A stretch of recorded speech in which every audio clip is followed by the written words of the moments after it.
Do you guys remember Clayton Crowley's video about Bill Russell? There's one last thing that sums it all up. The 1969 finals. It's Russell's last year, and the Celtics are running on fumes. They finished the season 48-34, their worst record since they drafted him. Still, they roll through the East and find themselves matched up against the Lakers, with Elgin Baylor, Jerry West, and Wilt Chamberlain. The Celtics are massive underdogs. Finally, Russell's most bitter rivals will reach the top of the mountain and send him out a loser. But Boston won't go down without a fight. The series goes to 7 games. Every game but one is decided in the single digits. Russell's scoring days are over. These days, he leads his team by cleaning the boards and setting up his teammates. In Game 7, his swan song. In Los Angeles, Bill Russell and the Celtics did what they always did. They found a way, and they won. Here, after cementing himself as the greatest basketball player of all time, is the Platonic idea of basketball. Yes, I'm here with Bill Russell. Bill, this must have been a great win for you. Exactly.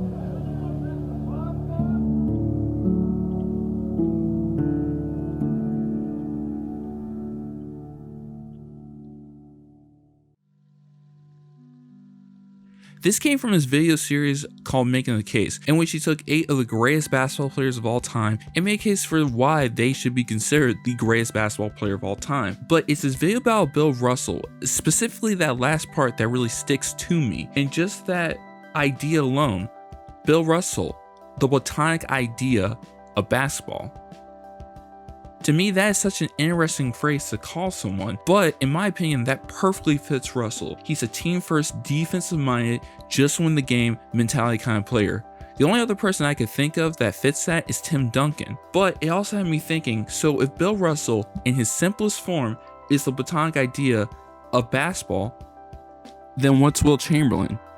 Yes, it is another video about Wilt Chamberlain, which means at some point I will have to talk about Bill Russell. And yes, I know, this is a topic that has been beaten to the ground at this point. In fact, there have been so many deep dives and talks about the two that we've actually made it to the point where they are the complete exact opposites of each other. Bill Russell and Wilt Chamberlain, friends, rivals, competitors, and legends. Bill Russell is level-headed, Wilt Chamberlain was selfish.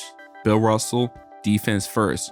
Wilt Chamberlain, offense. Bill Russell is Platonic. So all these things were going through my head. And again, I am here to wonder, if Bill Russell is the Platonic idea of basketball, then what does that make of Wilt Chamberlain? And then I figured it out. Wilt Chamberlain, the enigmatic idea of basketball.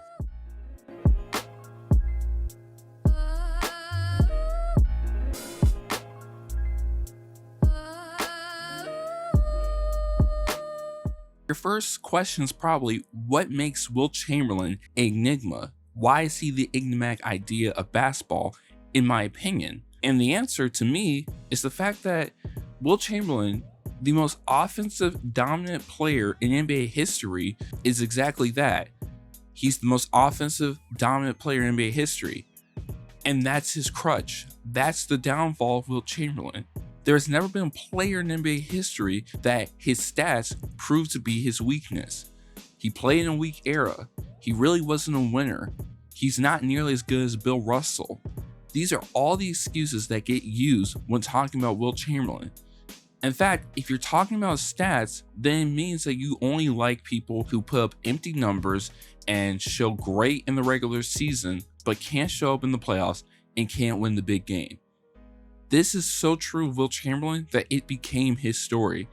Yes, he's good, but he was never as good as Bill Russell, because Bill Russell won, Chamberlain would lose. So if I'm talking about Wilt Chamberlain, I'm not going to talk about stats, but I'm going to talk about the intangibles. I'm going to talk about why Wilt Chamberlain became the enigmatic idea of basketball, and why his stats shouldn't hurt him. When talking about Wilt, the first thing that we need to ask ourselves is this. How does the legend of Wilt Chamberlain truly begin? How did someone become so feared and yet so scrutinized? Now, this isn't a bio about Wilt Chamberlain. Instead, I'm talking about what made Wilton Norman Chamberlain the Big Dipper Wilt Chamberlain. So let's start at his high school days. Wilt Chamberlain would attend Overbrook High School in Philadelphia. And when Wilt would attend Overbrook High School, he was already 6'11", and by the time Wilt left high school, he had led Overbrook to 2 city championships, had a 56-3 record, and was recruited by over 200 universities. This is where the legend of Wilt Chamberlain kind of got its true beginnings, but his status grew even more when he went to the University of Kansas. It's also here where we get our first glimpse at what truly made Wilt Chamberlain an enigma. See, when Chamberlain was attending Kansas, Fog Allen was the coach at the time and one whom Chamberlain admired, but Wilt would only play under Fog Allen for 1 year. It was his freshman year, where freshmen weren't even allowed to be on the varsity team. His sophomore year would come to define the rest of Wilt's career. Fog Allen had turned 70, and in the state of Kansas, he was forced to retire. Wilt hated this, and he would clash under his new head coach. In his 2 official seasons with the Jayhawks, Chamberlain would make it to the NCAA championship game 1 time. And in these 2 seasons, Chamberlain would put up incredible stats. He played in that 1 NCAA championship game, and he lost. Dominant performance, jaw-dropping stats, and yet no championship in the end. Losing that championship game wouldn't just become a painful loss for Chamberlain. That became his story. The Big Dipper can't win the big one. Chamberlain left Kansas after 3 years and entered the NBA in 1959. In his rookie year, he was the highest paid player, he broke records, he became the first player in NBA history to win the MVP and Rookie of the Year award, and after 1 year, already had thoughts of retirement. Yes, after having possibly, at that point, the greatest rookie season of all time, Wilton Norman Chamberlain already wanted to retire from basketball. But why? Well, because basketball simply wasn't fun for him. Remember, Wilt Chamberlain was often getting doubled or triple teamed, and he was getting hit with fouls that honestly would have been considered misdemeanors. And Chamberlain, who was the strongest man in the NBA, did not want to lose his cool and do something he would regret.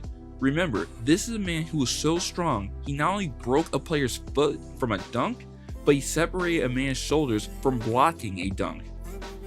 But also, imagine the legend and aura built around Wilt had he retired after only 1 year as a professional basketball player.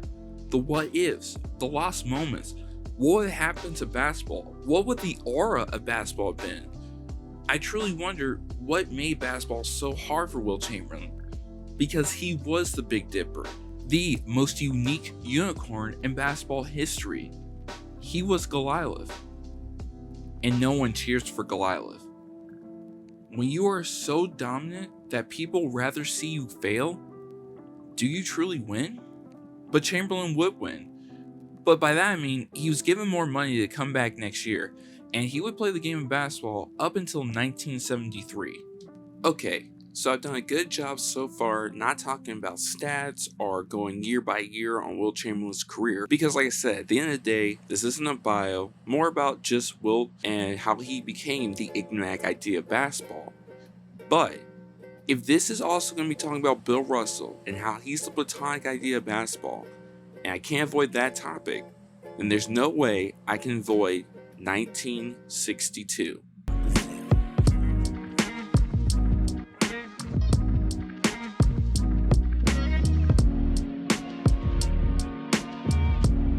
In many people's eyes, this is the season that makes Wilt Chamberlain one of the greatest basketball players of all time. It's this season more than any other one that truly immortalized him. But why is that? Well, let's backtrack, because a lot of people might forget that Wilt Chamberlain wasn't just a basketball player, he was a pure athlete.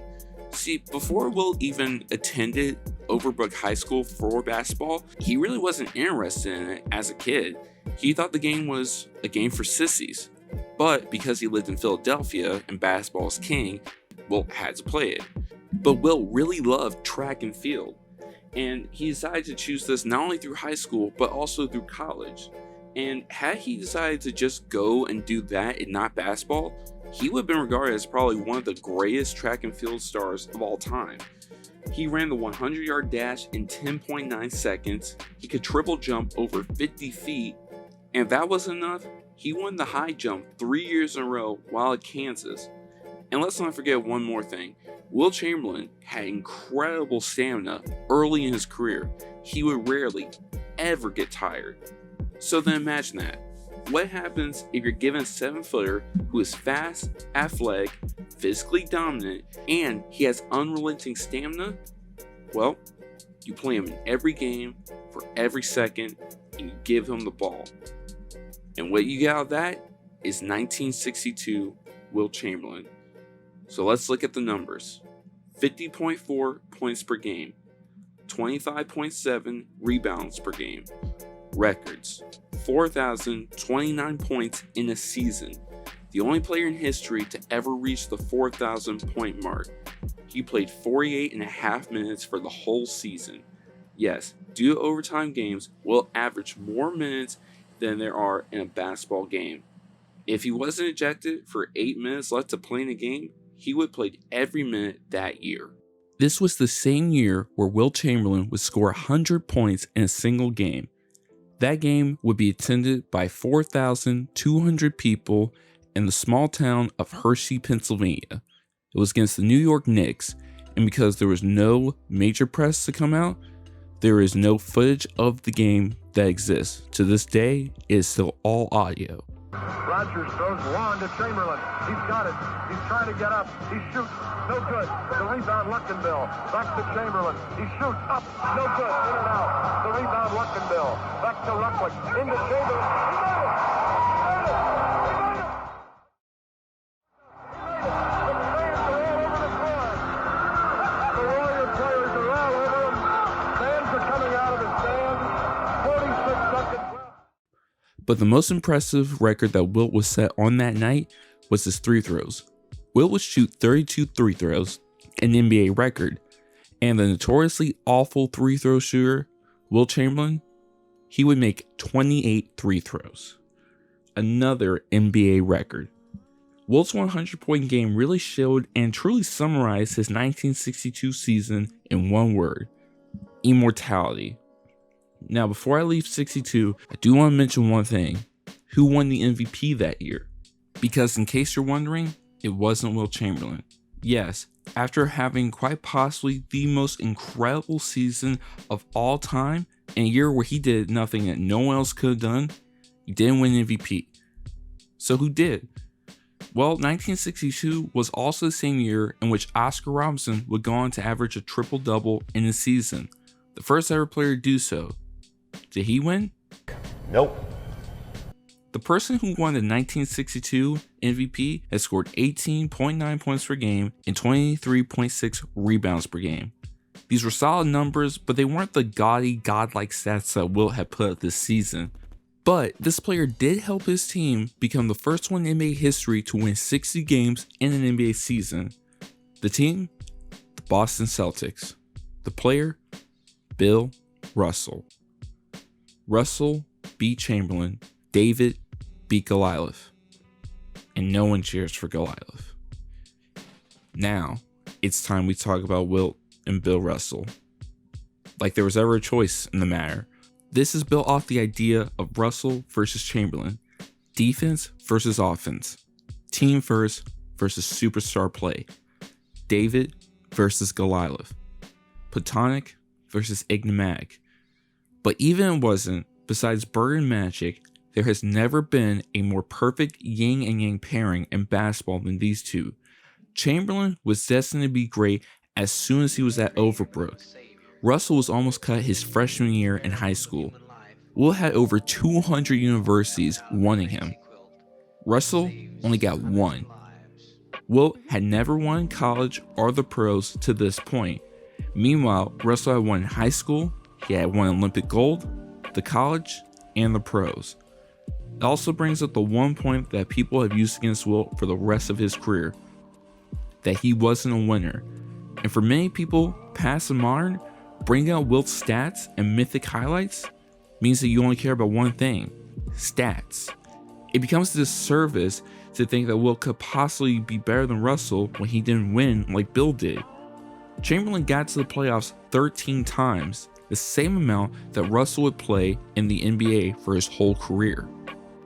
Chamberlain, for his career, was sent home prematurely from the playoffs 11 times, the same amount that Bill Russell in his 13-year NBA career would win the NBA Finals. Wilt lost 4 of the 6 finals he appeared in. Russell only lost once in the finals.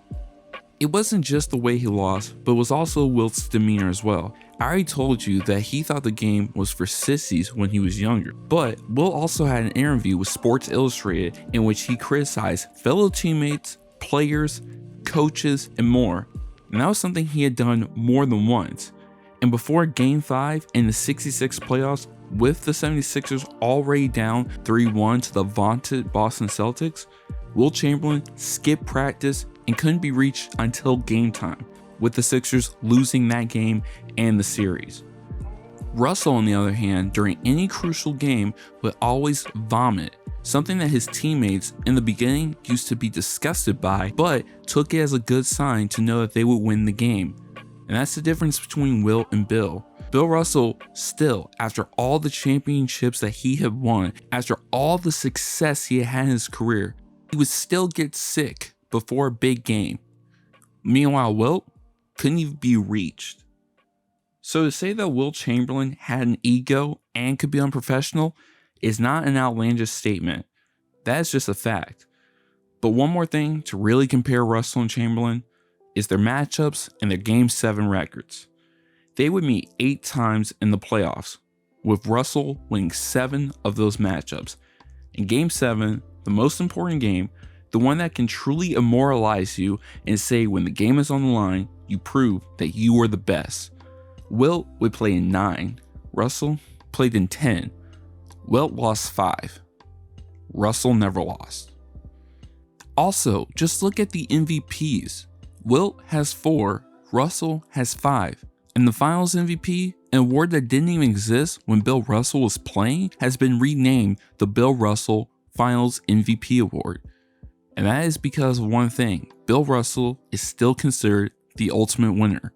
Wilt, the loser.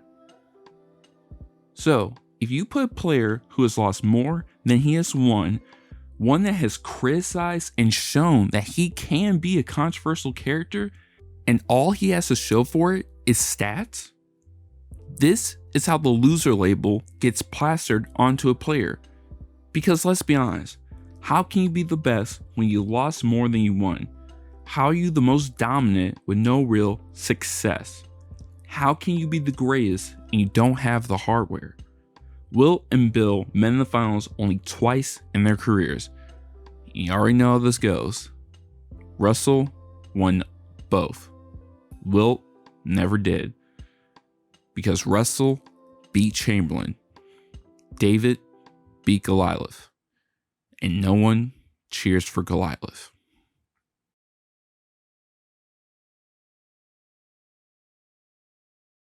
There is a point I would like to bring up real fast, if I may. There was an article once written about Chamberlain that asked a very philosophical question for its header. The question: can basketball survive Chamberlain? And think about that. Just the idea that the very fabric of basketball, the sport that we all know and love, was in such danger from this one specimen. But of course, it never happened. But it made me ask one question: what if you flip the script and look at Wilt as a winner? What does it take? And what would happen? But before doing that, let's also flip the script on something else. Russell and Chamberlain. Platonic versus Enigmatic. David and Goliath. Are we sure we know who is David and who is truly Goliath?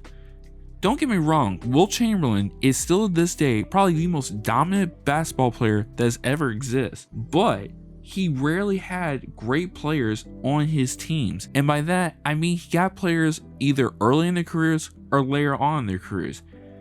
And compared to the murderer's row of Hall of Famers that the Celtics and Bill Russell had, yes, Chamberlain had Al Attles, Paul Azarin, Nate Thurman, and Hal Greer in parts of his career. But that does not compare to Russell with Bill Sharman, Bob Cousy, Sam Jones, Tom Heinsohn, Casey Jones, and John Havlicek. The year Chamberlain made it to his first finals, he would face off against Russell and the Celtics in 1964. In the previous year, that same squad that Chamberlain took was a 31-49 team that didn't even make the playoffs. So was Chamberlain a guy that made his teammates better? No. Rarely, if ever.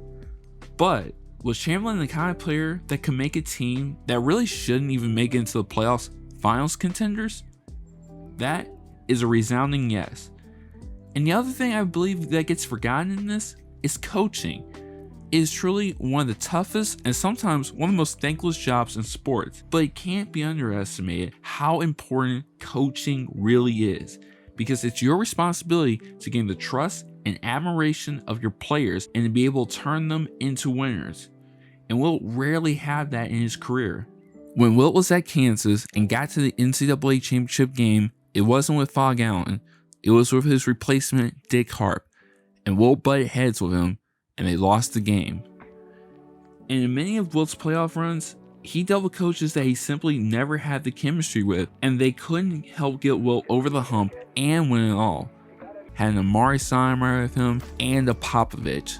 That LeBron James team would be unstoppable. So imagine that. Imagine if Wilt had a Greg Popovich. Imagine if Wilt had Pat Riley. Or better yet, imagine if Wilt had a Red Auerbach. There's a universe out there where no one comes even close to what Wilt Chamberlain accomplishes if he has a good coach. Okay, so then what happens? What does Wilt look like with a good coach, a solid team around him, and instead of playing hero ball, he's more team focused, he's still Wilt Chamberlain, the Big Dipper. What happens then? What is that Wilt Chamberlain? That Wilt Chamberlain is a champion. Twice. The two times Wilt would be the winner was in 1967 and 1972. Let's start in 72. Wilt Chamberlain at this time is on the Lakers. The team has Wilt, Elgin Baylor, and Jerry West. But a ruptured Achilles tendon would end Elgin Baylor's career at the middle of the season. That year, head coach Bill Sharman asked Chamberlain to be more defensive minded and to score in the low post more. Chamberlain agreed, and he would also be named team captain. Bill Sharman also introduced a fairly new concept at the time, morning shoot-arounds, and Chamberlain would show up regularly to these, something he might have done earlier in his career. All of this helped lead the Lakers to winning 69 games, the best record at that time. And in this season, they would win 33 consecutive games, still a record to this day. In Game 6, to get to the finals, Chamberlain would go up against the previous champs, the Milwaukee Bucks, and Kareem Abdul-Jabbar. The Lakers would win the series in 6. In the 6th game, Chamberlain played all 48 minutes and dominated a young Kareem who was 11 years younger than Wilt. The Lakers would go on to beat the Knicks in 5 games. In a pivotal Game 4, Chamberlain, who had never fouled out in his career, risked it all just to win a pivotal Game 4, and he would also go on to play Game 5 with a broken hand, because at the end of the day, stats don't matter. Winning does. And as incredible as 72 was, 67 is even better. Wilt had been in the finals only once at this point in his career and was starting to be seen as a loser. Philadelphia would bring in Alex Hannum, someone who had already gained Wilt's respect. And because of this, Wilt was once again a team player, less ball dominant, and had changed his demeanor and how he treated his teammates both on and off the court. This resulted in the team posting a 68-13 record, an NBA record at the time. But to reach the finals, he found himself once again against the Celtics, against Russell, against Goliath. The Celtics were in the midst of winning 8 consecutive NBA finals, a record to this day, and Bill Russell, at this point in his career, had only lost once. That was in the finals to Bob Pettit. Besides that, Russell had made it to the finals his whole career. The series was Chamberlain and Russell, but this was a different Wilt. And this series ended in 5, with Philly beating Boston. Chamberlain beat Russell. The loser beat the winner. David beat Goliath. He would then go on to beat his former team in the San Francisco Warriors to win the finals that year, the first time in his career.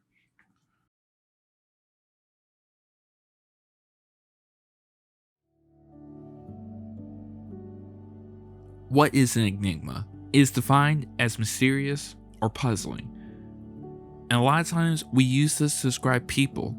And when we talk about an enigmatic person, it is one that we find of genuine curiosity, fascination, and intrigue.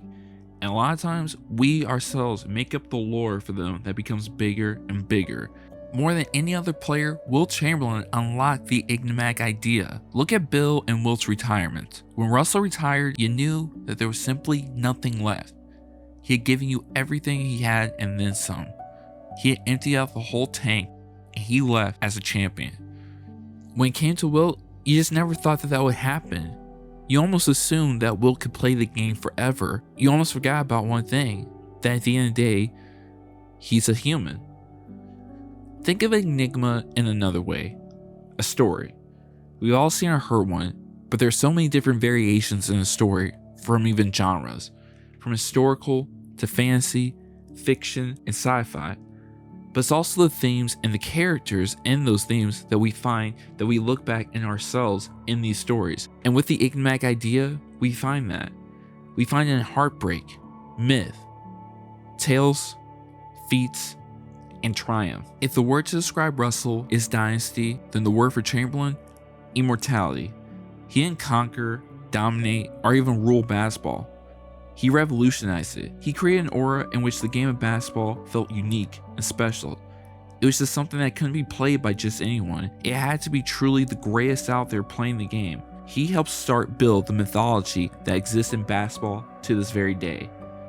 He has stats that may never or could ever be done again. And he proved that not only could he win, but when he did, not even the greatest winner of all time, Bill Russell, could reach the levels that he did. He left a legacy to this day that still raises questions and debates, but he showed why he deserves to be called one of the greatest. Because it was here on a basketball court that we saw one of the greatest basketball players of all time, and it was here, in its simplest form, that we got to see Wilton Norman Chamberlain, the enigmatic idea of basketball.